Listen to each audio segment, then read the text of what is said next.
Whafte atu I le marufo le tō ofisa al Samo News. Ia, o le tātou whela inga le nia fia, fi whawhelo I atua I le whawhonga anga le tātou tunu. Ia, mese fōi le whawhonga anga fōi, mal tāpua inga fōi atu mua mpuli. Ia, mese fōi whanau le atunu o lo alalang papa au I atunu o mau. Ia, Noe lo tapo ia foi fa mo mo tu la mo no o ele foi tau sanga ia ele ngata lea ia tape ni penanga foi au va te tasi o afio nga te tasi ia wa foi le fa ngata maltai male fa ma tuino le aso soi fu o le tatu ma no le tau sanga o le tape nanga o ia nei le pa po o le tau sanga ele o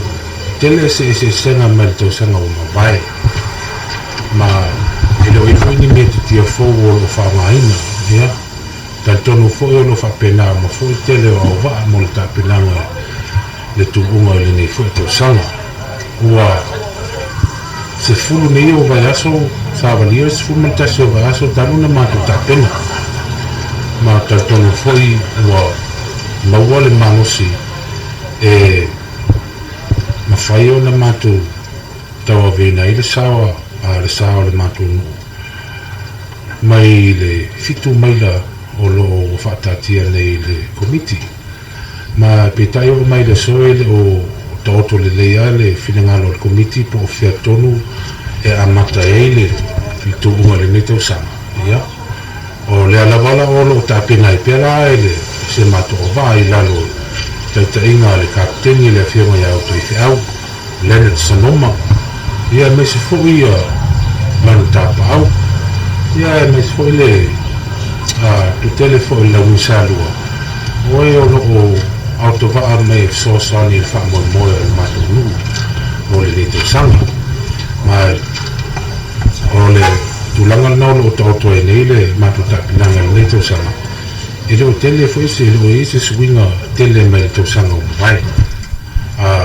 le o mawala ku foi al fanau mawala manosi ia tau la wena ia o manola so o le fa mo mo tu ile mo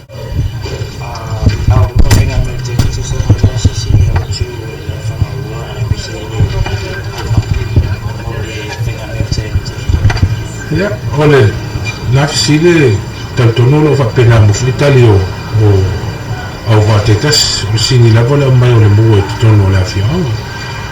ai le ngata ile ole maulunga ole mafofau ma le tapinanga fo ia le nilu